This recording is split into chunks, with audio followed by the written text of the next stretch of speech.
Clash Mini is getting a huge update, and I'm going to share everything that I can in this sneak peek. Make sure you guys subscribe for more sneak peeks in the future because I've got even more to cover. But we're going to start off with Gizmos. Gizmos are essentially towers that you're able to play on the board, and they have a huge impact on battle. Now, in order to deploy a Gizmo, you have to have a certain number of star upgrades on the field. Most of the Gizmos require 2 stars to deploy the Gizmo, and you get to do so as soon as you have those required stars. So you can actually place down a Gizmo on your first turn if you spend all of your elixir on upgrading 2 elixir minis twice. But keep in mind that you can only deploy 1 Gizmo for the entire match, and once it's deployed, you can't switch it out for another one. Also, you cannot move a Gizmo's position even in future rounds, so the enemy team will for sure know where it is going to be placed the whole time. Now, one thing that's important to know is that you do not need to defeat the enemy Gizmo in order to win a round. The only thing you need to do is to defeat all the enemy minis. So unless an enemy Gizmo is causing you a lot of issues, it's not always a great idea to focus your damage on the Gizmos. Now, different Gizmos are unlocked at different trophy counts, and all you have to do to unlock Gizmos is to reach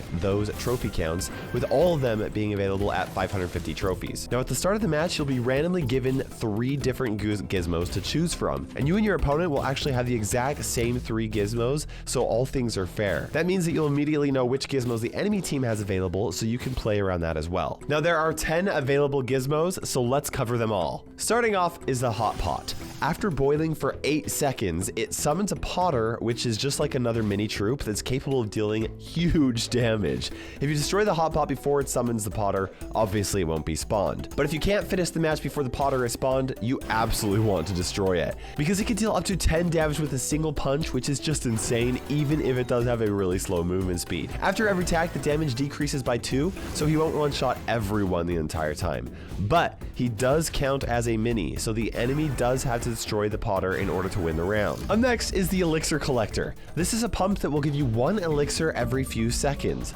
Now, the elixir that it pumps out will be available to you in the next round, which makes it amazing for high elixir decks because you'll actually be able to get more 3 stars. If the match does go to sudden death and it's not destroyed, you'll gain a total of 6 extra elixir, which is essentially 2 times the elixir each round. Then there's the Mucho Puncho. This punches an enemy troop away every few seconds, which makes it absolutely fantastic for deploying on the front lines. Enemies that get hit by it will be punched clear to the back if there aren't any obstacles, and they'll get stunned just a bit as well on top of taking a bit of damage. But you could also deploy it near the back to protect a specific mini. It almost has 2 times the amount of the HP of most of the other Gizmos, which makes it really great for taking up damage as well. Next is Pocket Artillery.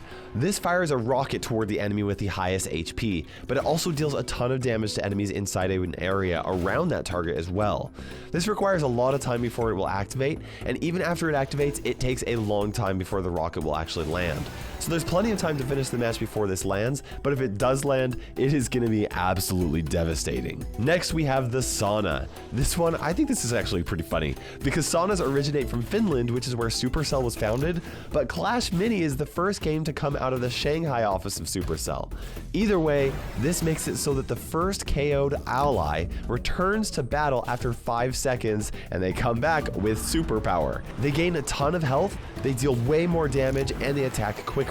Also, you have to defeat them if you want to win the round yourself. Next, we have the Saint Mirror. This acts very much like the Shield Maiden Super. It reflects damage back to the attacker when it is hit. However, it actually reflects all of the damage back to the attacker. So it's actually a really great counter to Spear Goblins or other heavy hitters like the P.E.K.K.A. It has 16 HP, so that's essentially 16 damage to the enemy team if you can get them to attack the Saint Mirror. Next, we have the Pancaker. This throws a delicious pancake to the furthest ally away from it once the pancake is ready, and it gives a really awesome buff as well. The target will heal 4 HP over 3 seconds and plus 1 attack damage for those 3 seconds as well. It just continues sending pancakes until the Pancaker is destroyed, so this provides just so much value. Then there's the Training Camp. This gives minis to the left and to the right of the camp 1 additional damage for every attack. Now on top of that, they get a boast ability so that they gain 1 more additional attack for every kill that they get that round.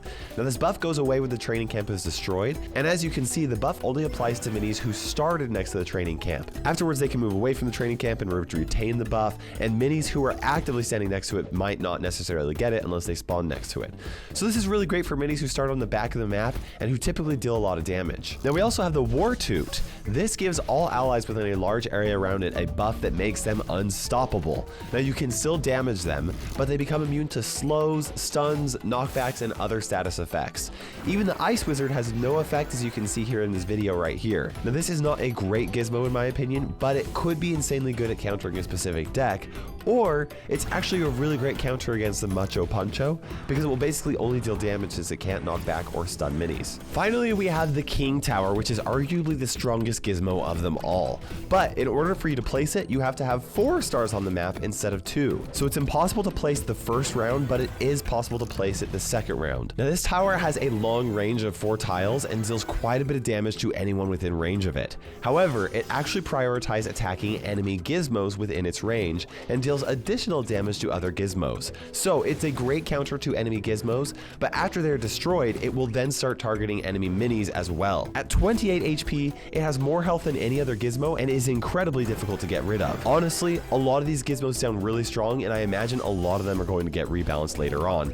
But one thing's for sure, they're going to have a huge impact on battle. Now that's not all that we're getting in this update. We're getting a new Barbtron plant game board at 900 trophies, and this is essentially replacing the Electro Valley, and it's all about supers. Superchargers are tiles that will give the mini who starts on it 3 additional energy at the start of battle, just like Electro Valley did.